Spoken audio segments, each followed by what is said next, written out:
25 বছরে তাকে বিয়া করে নিলাম, আল্লাহর আদালতের অনুমতি নিয়ে বিয়া করে ফেললাম। ওই খাদিজা আমার কান্নার কারণ জিজ্ঞেস করলেন, নবী কেন কান্না করেন? ও খাদিজা কান্দি কেন? আল্লাহ আমাকে কোরআনের আলো দান করেছেন, আমি এখন কালেমার দাওয়াত দিব, আমার এই দাওয়াতকে গ্রহণ করবে। আমার ঘরে বাইরে চতুর্পার্শ্বে দুশ্মন, আমি কার কাছে দাওয়াত নিয়ে যাব?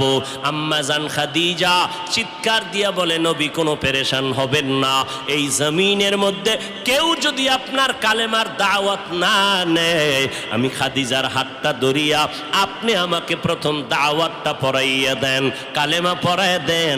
এই জমিনে মরিয়াও যদি যায়, ইতিহাসের পাতায় থাকবে মুহাম্মদের হাতে প্রথম দাওয়াত গ্রহণকারিনী কোনো পুরুষ না, তিনি একজন মহিলা। কিয়ামতের ময়দানে মদিনার নবী বলেন, জান্নাতের 8টা দরজা